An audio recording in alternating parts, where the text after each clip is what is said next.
channel Ngulik Horor.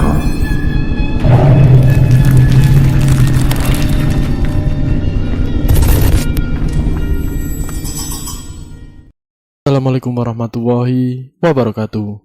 Jumpa kembali di channel Ngulik Horor. Channel kami menceritakan tentang kisah-kisah misteri yang mungkin bisa menemani agan-agan dan sista semua ya.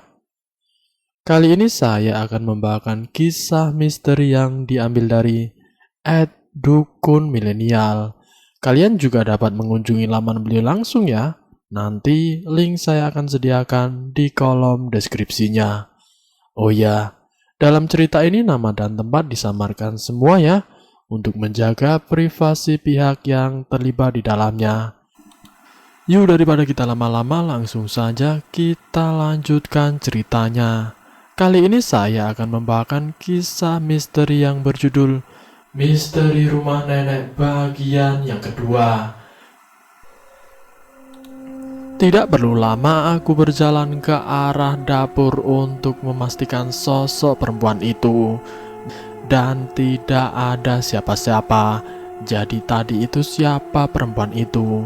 Apa aku salah melihat karena baru saja bangun?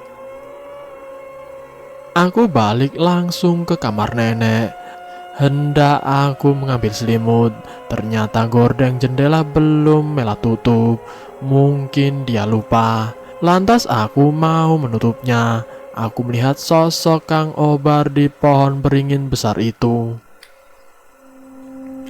Jelas itu Kang Obar walaupun kelihatannya gelap, karena tidak terlalu jauh dari jarak pandanganku samar-samar dari samping.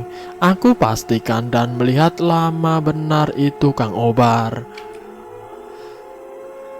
Sedang apa pikirku Kang Obar jam segini di pohon beringin itu pula. Aku perhatikan terus sambil mengintip yang Kang Obar lakukan. Kang Obar hanya diam jongkok sambil merokok. Lama aku perhatikan dia seperti mengambil sesuatu di bagian belakang pohon itu. Semakin aku penasaran. Aku dibuat kaget setelah suara di dapur dan perempuan yang aku sangka Mela. Sekarang dengan sadar dan jelas malah sosok Kang Obar yang aneh. Tidak lama Kang Obar seperti membawa wadah besar dan beberapa piring juga mangkok yang di atas wadah itu. Lalu berjalan ke arah belakang rumah. Aku terus perhatikan sampai Kang Obar luput dari penglihatanku. Baru saja aku menutup hordeng dan menarik nafas dalam-dalam karena kaget dengan apa yang dilakukan Kang Obar. Brak! Suara itu datang lagi dari arah yang sama, yaitu dapur. Aku dibuat berkeringat karena tidak ada rasa takut, yang ada rasa penasaran yang kuat. Aku berjalan kembali ke arah dapur. Sialnya tidak ada apa-apa, malah hanya ada seekor kucing hitam. Aku melihat kucing itu hanya diam dekat pintu keluar dapur sambil menatap ke arahku. Tidak bergerak sama sekali. Aku abaikan, aku melihat sekitar tidak ada yang berubah. Lantas suara itu dari mana datangnya? Rasa takut baru sekarang datang. Pikiran aku kemana-mana karena menghubung-hubungkan apa yang terjadi di rumah ini. Aku langsung masuk ke kamar nenek, tidur di sebelah Mela. Baru saja aku tiduran,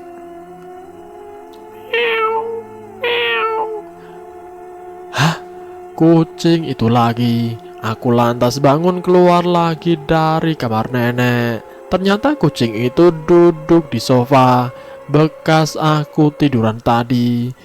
Pikirku lapar, aku kasih sisa makanan yang ada ke kucing itu. Pikirku agar kucing itu tidak bersuara. Aku masuk lagi ke kamar nenek. Aku melihat jam di HP pukul 3 pagi. Sial, sudah agak lama aku bangun. Mencoba untuk memejamkan mata tetap susah. Sebentar samar-samar aku mendengar tangisan di telinga. Sangat kecil tangisan itu. Aku berdiam dalam tegang sekali sambil merasakan dari mana arah tangisan itu. "Kak, kok ada suara yang menangis sih?" ucap Mela terbangun. "Shh, diam. Iya, ada suara tangisan. Kakak lagi dengar baik-baik suara itu. Dari mana asalnya?" jawabku. Tidak lama setelah itu ada suara kucing lagi. Pikirku itu kucing yang tidur di sofa yang aku kasih makan. "Hah? Kok ada suara kucing, Kak? Sejak kapan kucing itu ada?" tanya Mela dengan heran. Tanpa pikir panjang aku ceritakan yang barusan terjadi semuanya. Tentang sosok perempuan di dapur yang aku kira itu Mela. Juga tentang kelakuan Kang Obar di balik pohon beringin. Mela menatapku kosong, tiba-tiba tersenyum aneh. Merinding sekali melihat senyum dia beberapa kali seperti itu. Mela, jangan melamun. Mela, jawab, jangan melamun, ucapku lagi sambil menggoyangkan badan Mela. Bukannya menjawab, Mela malah makin tersenyum aneh. Aneh sekali dan ini baru aku dibuat merinding sekali. Aku kalang kabut. "Mel, weh, jangan bercanda ah." Ser. Seperti ada setrum pada badanku ini. Merinding yang aku alami sekarang baru aku rasakan. Disusul dengan tertawa yang makin aneh. Tapi tatapan dia yang asalnya kosong sekarang menatapku tajam. "Mel, anjay, jangan gini ah bercandanya. Tidak lucu, Mel," ucapku panik. Dia makin tertawa menjadi dan kencang sekali. Tanpa pikir panjang aku keluar dari kamar. Aku kunci Mela di kamar itu. Aku menuju rumah Kang Idim dengan lari tanpa sadar karena aku juga jadi kalap sekali. Kang, ucapku sambil mengetuk pintu. "Ya, siapa ya?" "Ini Fedi, Kang," ucapku panik. "Oh, iya sebentar Den. Kenapa ya?" ucap Tewati. "Kang Idim mana teh?" tanyaku. "Kang Idim kalau malam suka keluar Den. Palingan pulangnya subuh," ucap Tewati. "Kenapa kelihatannya rusuh begitu Den?" tanya Tewati. Tidak aku jelaskan pada Tewati apa yang terjadi. Langsung aku pulang lagi dengan tergesa-gesa karena takut juga Mela kenapa-kenapa. Aku buka pintu utama, ada bau itu lagi bunga melati. Aku bodoh amat kan, aku buka pintu kamar nenek lagi. Darah merinding itu naik lagi. Tapi aku dibuat aneh-aneh sekali. Mela sudah tertidur lagi, bahkan posisinya sama, tidak berubah seperti sebelumnya. Kenapa malam ini seperti ini? Ucapku dalam hati yang sangat kesal. Akhirnya aku duduk di kasur, membuka jendela, menghidupkan rokok. Kesal dengan yang terjadi di rumah ini, kenapa jadi seperti ini? "Nek, kenapa rumah ini jadi seperti ini? Apa sudah lama tidak ditempati? Atau karena apa, Nek? Aku ini cucu nenek, datang ke sini pengen liburan, pengen jenguk makam kakek dan nenek. Kenapa, Nek?" ucapku dengan jelas karena saking bingungnya. Hembusan angin menuju pagi sangat kencang. Kencang sekali, terlihat jelas pohon beringin itu. Daun-daunnya bergerak, juga tanaman lainnya. Aku sudah tidak bisa tidur lagi malam ini. Bahkan pagi sebentar lagi akan tiba. Aku memutuskan untuk besok pulang saja dan bercerita pada ibu. dan aku akan terbuka pada Mela, tidak ada yang akan aku tutupi. Sambil bermain HP untuk menunggu azan subuh, aku tidak berhenti menghabiskan beberapa rokok lagi. "Kak," ucap Mela. "Ya, kamu udah bangun?" sahutku. "Pengen minum, lemas sekali badanku, Kak," ucap Mela dengan nada lemas. Aku bawakan air, dia bahkan meminta lagi. Tumben sekali dia sehaus itu. Atau karena kejadian tadi yang dia terbangun dan tertawa-tawa menyeramkan itu. "Mel, tadi kamu kenapa?" tanyaku memancing ingatannya Mela. "Kenapa apanya?" sahut Mela bingung sekali. Aku jelaskan pada Mela soal dia yang bangun sebelumnya, tertawa menyeramkan bahkan menatapku segitunya. "Enggak, aku tidak ingat sama sekali, Kak. Tapi aku tidur lelap sekali, sampai ngerasa capek, Kak," ucap Mela masih bingung. Baru dari sini aku jelaskan semuanya pada Mela apa yang terjadi. Soal perempuan di dapur Kang Obar dan dia bahkan soal kucing juga. "Hah? Kang Obar seperti itu, Kak?" ucap Mela kaget. "Ya, kakak juga tidak paham lagi," sahutku. "Kak, udah jangan banyak omong lagi. Siangan dikit kita balik dan kita ceritakan ini langsung ke ibu," ucap Mela. Aduh, Mela ini padahal jangan begitu sikap pada Kang Idim. "Ayo masuk, makan dulu," ucap Kang Idim. Kita bertiga makan, tapi Kang Idim tidak menanyakan hal soal aku ke rumahnya dini hari tadi. Aku menanyakan duluan tanpa pertimbangan ini itu lagi. "Kang, semalam aku ke rumah Akang dini hari tadi," ucapku. "Iya, oh alah, Akang suka ada jadwal ngeronda," ucap Kang Idim. "Teh Wati tidak bilang gitu, Kang?" tanya Mela.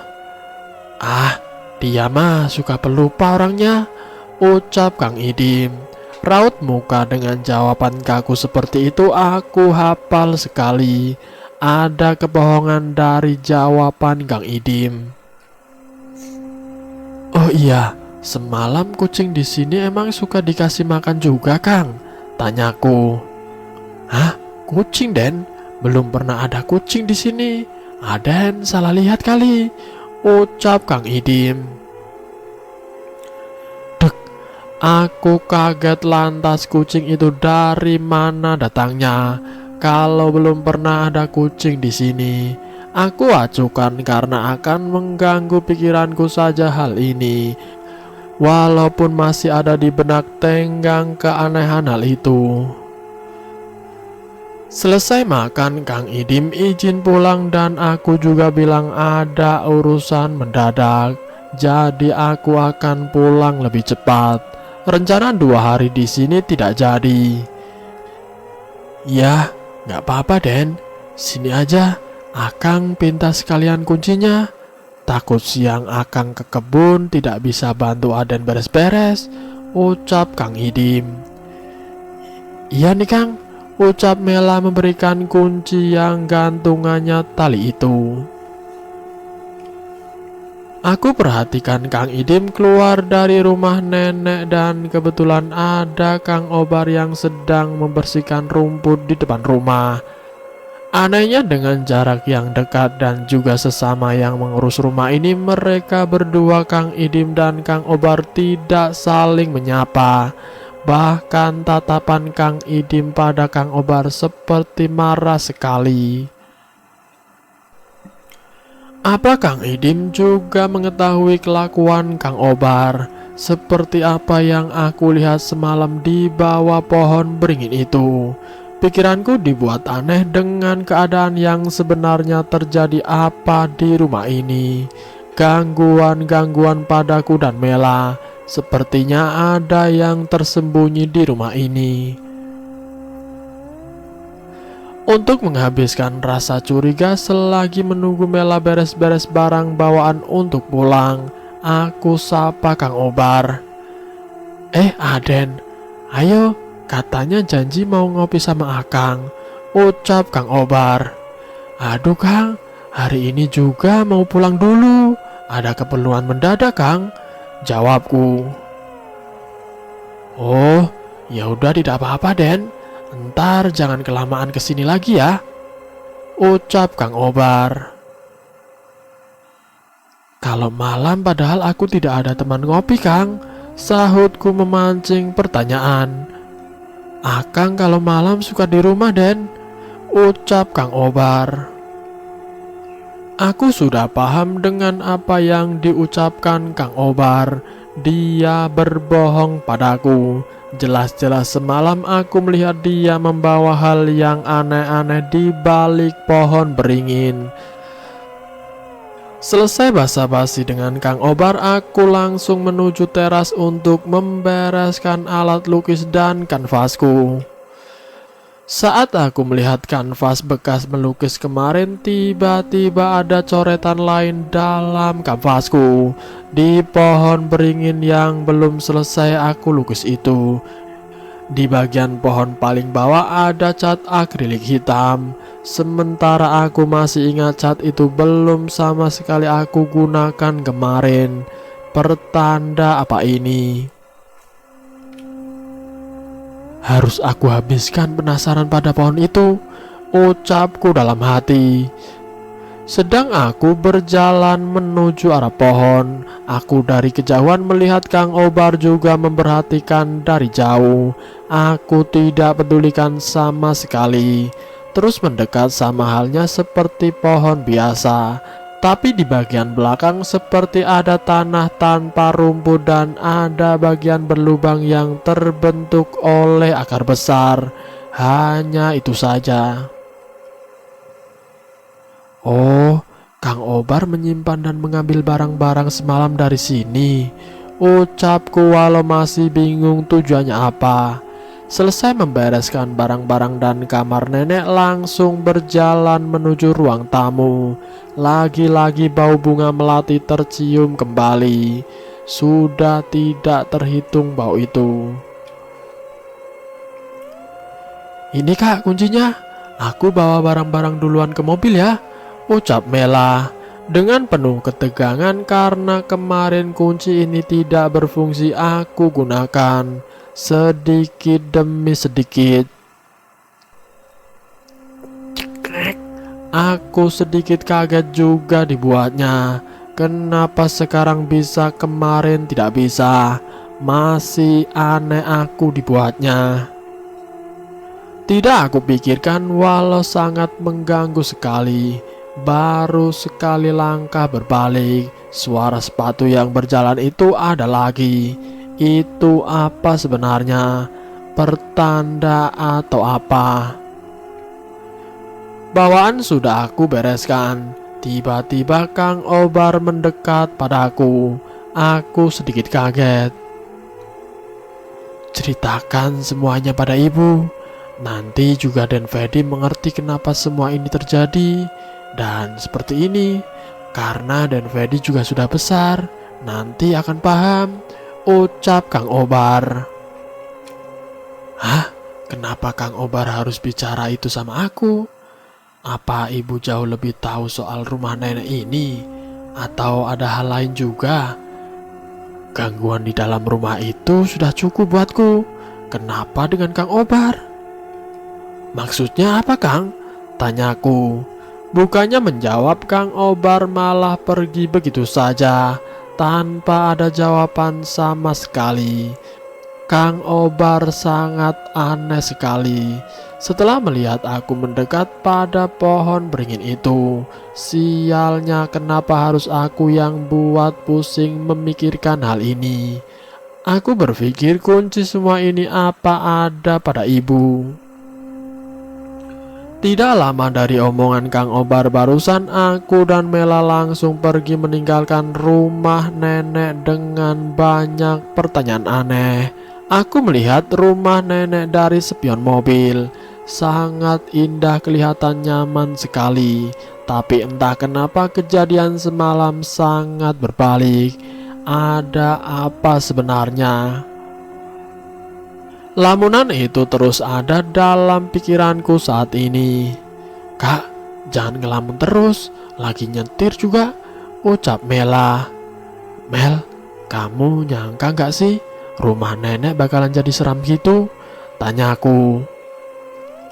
Aku sih gak ngerasain kak, tapi aku melihat tadi kayak ada perempuan gitu di jendela yang merhatiin pas kakak ngobrol dengan Kang Obar, ucap Mela. Serius kamu lihat?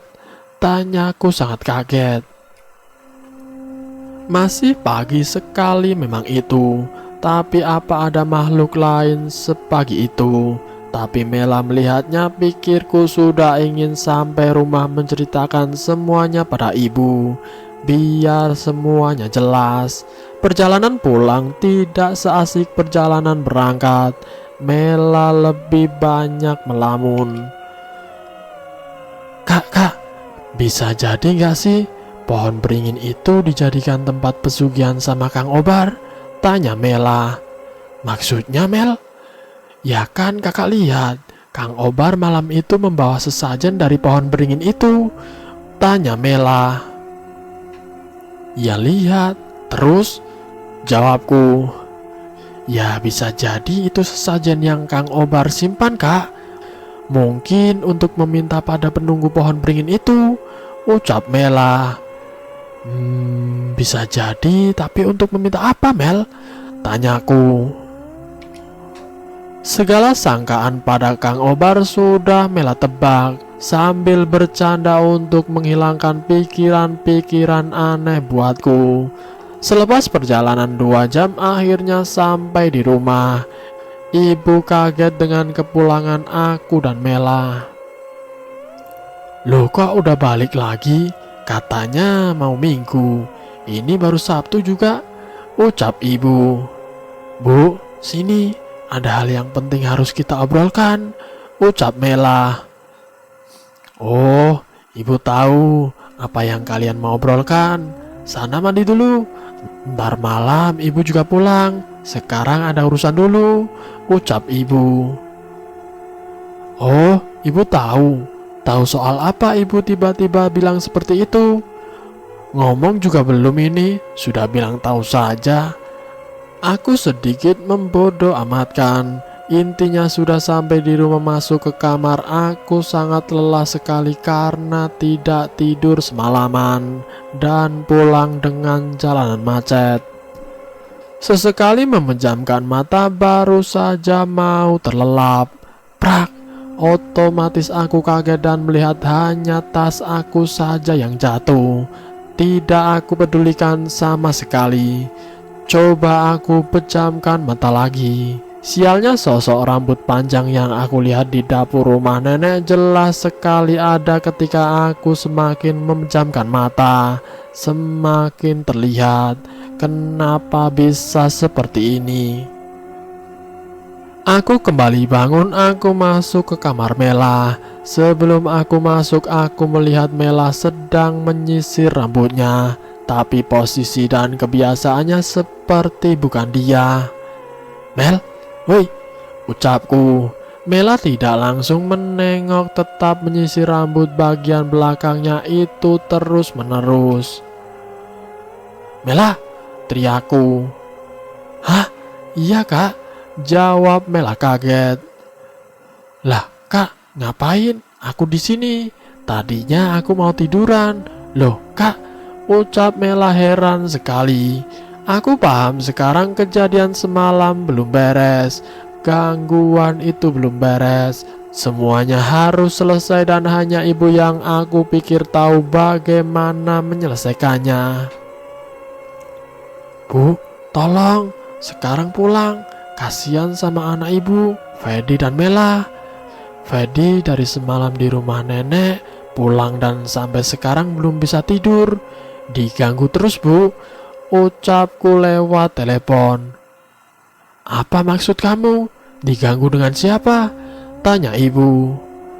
Makanya ibu pulang sekarang, ucapku. Ya udah, iya ibu pulang, ucap ibu dengan nada marah.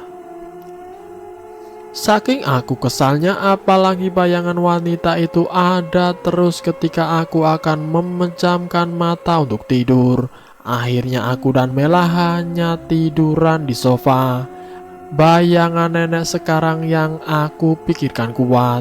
Lebih tenang sesekali memejamkan mata. Sosok wanita itu tidak ada. "Kak, bangun," tanya Mela. "Ya ya," jawabku. Tidak terasa ternyata aku bisa juga ketiduran. Rasanya badan pegal sekali. Keringat di baju juga terasa basah sekali. Tumben aku tertidur bisa dengan keadaan seperti ini.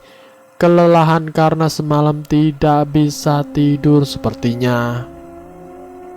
"Fat, cepat mandi. Ibu tunggu di meja makan ya," ucap ibu. "Hah? Jam 9 malam? Berapa jam aku tertidur?" Bisa-bisanya seperti ini. Tidak lama aku bergegas mandi, badan masih terasa lemas. Namun guyuran air bisa membuat sangat segar sekali. Ibu menyuruh aku makan, tapi belum sekali nafsu makan itu datang. Selesai menyeduh kopi dan membakar rokok, aku langsung menemui ibu. "Bagaimana, Bu?" ucapku memulai obrolan.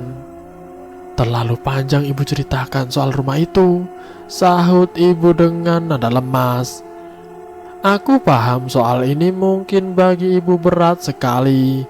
Bagaimana kenangan bersama nenek dan tentunya rumah itu. "Boleh Bu, ceritakan saja. Sudah terlalu aneh rumah itu. Satu malam saja Fedi dan Mela di sana sudah pertanda tidak baik, Bu," ucapku tegang. "Itulah kenapa alasan ibu menyarankan kalian ke sana. Kalian harus tahu keadaan sekarang seperti apa," sahut ibu dengan mata yang berlinang. "Bu, ada baiknya Mela juga tahu. Kak Fedi dan Mela sekarang sudah besar, Bu," ucap Mela penasaran. "Jika kalian tahu yang sebenarnya, apa kalian juga akan mengerti?" tanya Mela dan Fedi dengan mengucurkan air mata. "Apa semuanya seberat ini sampai ibu harus meneteskan air mata?" Aku tidak paham jelas karena aku tidak tahu yang terjadi. Bukan maksud mengubah keadaan meja makan jadi sekaku ini. Jelas ini bukan awal niatku bicara dengan ibu jadi seperti ini. "Ibu pengen tahu, Fat, apa yang kamu lihat di rumah itu?" tanya ibu. "Pas pertama Fedi datang, kunci yang ibu kasih tidak masuk, Bu. Ada suara langkah kaki di dalam. Malamnya penampakan perempuan, juga kucing dan bau aneh bunga melati. Apalagi pohon beringin itu, Bu," ucapku menjelaskan. "Sosok perempuan masih muda?" tanya ibu. "Tidak tahu, Bu. Rambutnya panjang terurai seperti Mela," ucapku. "Hah? Itu aku mimpikan, Kak. Serius. Malam pas aku tidur di kamar nenek," sahut Mela menambahkan. "Ya, ibu paham. Mungkin dari sini ibu jelaskan," ucap ibu. Tiba-tiba suasana semakin kaku sekali. Bahkan rokok yang aku hisap kelihatan sekali betapa tegangnya aku. Dulu sekali sewaktu ibu masih kecil, kakak kalian mempunyai istri muda. Cantik sekali. Parasnya blasteran Belanda. Nenek waktu itu setuju saja kakek menikah lagi. Apalagi nenek tahu betul bahwa kakek adalah juragan tanah di kampung itu. Akan tetapi pernikahan itu hanya berlangsung beberapa bulan. Istri muda kakek meninggal tidak wajar. Lalu ketika ibu beranjak dewasa sebelum menikah, nenek jelaskan semuanya," ucap ibu sambil menangis. "Lalu bagaimana lagi, Bu?" tanya Mela dengan penasaran. "Nenek bilang sebenarnya tidak ada perempuan yang benar-benar rela kalau suaminya punya istri lagi. Walau dalam ucapannya menerima, hati kecilnya tidak pernah menerima sama sekali, ucap ibu. Terus perempuan itu meninggal kenapa, Bu? Tanyaku. Tumbal. Ya, nenek cerita perempuan itu dijadikan tumbal oleh kakek agar bisnisnya berjalan lancar, bentak ibu kesal. Aku hanya bisa diam. Tanpa sepatah kata pun bisa aku keluarkan, antara mengerti perasaan ibu dan penasaran selanjutnya apa yang terjadi. Apa yang kamu lihat di pohon beringin itu, Fat? Tanya ibu padaku. Sore itu aku melukis, tapi bayangan sosok nenek yang ada di pikiranku, Bu. Penasaran lebih ada, Bu, pada pohon itu, tapi tidak aku ikuti. Selepas malam bahkan dini hari, aku melihat Kang Obar membawa pergi sesajen gitu di balik pohon itu. Sahutku menjelaskan dengan perlahan-lahan. Yang kakak jelaskan sama aku itu, Bu, tanya Mela. Ya Mel, kakak lihat itu dengan mata kakak sendiri, ucapku meyakinkan. Sekarang aku paham mungkin ibu keberatan soal hal ini. Tapi aku juga merasa semua ini harus aku dan Mela tahu langsung dari ibu. Ya, dulu pohon itu dijadikan tempat sakral oleh kakek kalian. Dianggap pembawa keberuntungan, sampai dianggap bahwa sesajen harus tersedia dari malam dan diambil pagi hari. Dan perempuan itu juga mati setelah melarang kakek menaruh sajen itu. Tapi nenek membela kakek dan bercerita perempuan itu sakit sebelum kematiannya datang. Ucap ibu perlahan-lahan seperti membuka semua memori masa lalu itu. Perempuan itu gentayangan ya, Bu? Sampai kakak bisa melihatnya? Tanya Mela. Entah Mel, ibu tidak tahu soal perempuan itu bagaimana. Tapi ibu hafal betul, tidak ada yang mau mati dengan sia-sia. Walau takdir kadang bisa berkata lain, ucap ibu. Sekarang tentang perempuan itu masuk akal buatku. Dia bisa jadi masih penasaran dan ingin menunjukkan kamarnya padaku, cucunya kakek dan nenek. Itu hanya pikiranku saja. Bu, kenapa Kang Obar bilang tanyakan pada ibu? Setelah aku tahu dan lihat Kang Obar di pohon itu secara langsung, ucapku penasaran. Idim, ini salah dia. Kenapa sosok perempuan itu menghantui kalian itu salah Idim? Sahut ibu kesal sekali. Kenapa dengan Kang Idim, Bu? Tanya Mela. Dia setelah 9 tahun kematian nenek, ibu pernah titipkan rumah itu pada dia supaya merawat. Bahkan ibu suruh untuk tinggal di rumah itu, tapi dia bego. Malah melanjutkan tradisi kakek kamu yang dulu, percaya pada pohon beringin itu. Sejak kakek meninggal, tradisi itu sudah tidak pernah terjadi. Tapi setelah nenek meninggal, dia malah melakukan lagi. Sahut ibu dengan nada kesal sekali. Hah? Kang Idim? Bukannya yang aku lihat Kang Obar? Bagaimana ini? Pasti ada sesuatu lagi. Bu, yang aku lihat Kang Obar, bukan Kang Idim, ucapku. Iya, kamu melihat dia yang membawa pergi sajen kan? Tanya ibu. Iya Bu, ucapku. Dulu baru 1 tahun nenek meninggal, Kang Obar yang memberi info bahwa Idim memanfaatkan kekuasaan. Dan hanya Idim yang tahu sesajen apa saja, karena dia sebelum kakek meninggal waktu itu masih remaja. Seumuran ibu juga dekat dengan kakek, sahut ibu. Ibu sudah menegur, tanya Mela. Sampai bosan ibu menegur Idim, sampai ibu punya akal kalau tiap malam Obar suruh mengecek pohon itu. Bila ada sesajen bawa pergi. Jika Idim marah laporkan pada ibu, karena Idim sangat takut pada ibu. Ibu punya jasa besar dalam hidup Idim, walau Idim sampai hari ini mengecewakan ibu lagi, ucap ibu. Sialan Idim, dibuat emosi aku olehnya. Berarti malam itu Tehwati bilang Kang Idim sedang keluar itu bohong. Sementara aku sedang kalap, tidak mau membantu. Sialan kau Idim. Tapi aku tidak mau menceritakan hal itu pada ibu. takutnya malah menjadi permasalahan lainnya. "Kenapa tidak ibu jual saja rumah itu?" tanya Mela. "Ibu dan ayah kamu sudah bosan menawarkan rumah nenek itu. Sampai 7 orang yang sudah bilang tertarik. Tapi sama seperti kalian, berbagai gangguan aneh selalu ada," ucap ibu. "Apa perlu aku urus soal Kang Idim itu, Bu?" ucapku dengan nada kesal, karena tahu kelakuan Kang Idim yang sebelumnya sangat aku percayai baik. "Jangan, kamu tidak tahu apa-apa. Selagi sesajen itu tidak diberikan tumbal manusia, keberuntungan pada usaha Idim tidak akan pernah ada. Karena dulu setelah kakek meninggal, ibu baru tahu sudah banyak korban yang kakek nikahi di luar kampung sana, agar kakek lancar terus bisnisnya. Hal ini tidak Idim ketahui, dan ini menjadi rahasia keluarga kita saja," ucap ibu sambil berpesan. Aku paham sekarang rumah nenek jadi seperti itu. Kang Idim ternyata di balik semua ini. Tidak aku sangka sebelumnya.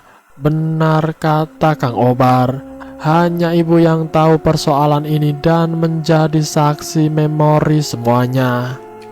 2 tahun setelah kejadian 2013 itu, Kang Idim meninggal tidak wajar. Kang Idim meninggal di tahun 2015 karena sakit yang berkepanjangan. Banyak yang bilang penyakitnya aneh. Walau aku sendiri tidak terlalu menelusuri kenapa penyakit Kang Idim, bahkan beberapa minggu sebelum hari kematiannya Kang Idim sempat dipasung karena dia memberontak. Warga sebagian menyangka bahwa Kang Idim gila. Tapi bagi ibu itu adalah bayaran yang sesuai dengan kelakuan apa yang telah diperbuat olehnya. Karena ibu merasa sudah memberitahu berkali-kali dan menyuruh Kang Idim berhenti. Tapi Kang Idim tetap saja tidak melakukan apa yang ibu mau. Tahun 2015 pohon itu ditebang. Penjaga rumah nenek sepenuhnya Kang Obar. Walau Kang Obar keberatan, tidak lama juga rumah nenek ada yang membeli dan dirubah total dijadikan villa oleh salah satu pengusaha ternama. "Bu, kenapa dulu tidak ibu suruh tebang saja pohon itu?" tanyaku. "Sudah berkali-kali pohon itu mau ditebang. Keanehannya kuat, Vet. Ada yang tukangnya sakit atau apa saja halangannya. Karena dulu Idim selalu kasih sesajen dan percaya pada pohon itu seperti kakek kamu," ucap ibu menjelaskan. Tidak apa menurutku, segala kenangan soal nenek masih bisa aku simpan dan keluarga simpan dalam bentuk kenangan dalam pikiranku. Buat apa juga rumah nenek itu masih berdiri kokoh tapi menjadi sesuatu yang tidak-tidak. Aku tidak menyalahkan kakek karena bagiku mau bagaimanapun kejadian itu sudah terjadi. Dan hanya doa yang bisa tersampaikan untuknya dan meminta kepada penciptanya. Dan selesai. Itulah kisah misteri yang berjudul Misteri Rumah Nenek. Semoga cerita ini bisa menambah wawasan buat kita semua. Ambil sisi positifnya dan buang jauh-jauh sisi negatifnya. Terima kasih sudah mampir di channel kami. Jika kalian tertarik dengan video kami, silakan tekan tombol like, share, dan komen. Tekan subscribe untuk mengikuti video kami selanjutnya. Wassalamualaikum warahmatullahi wabarakatuh.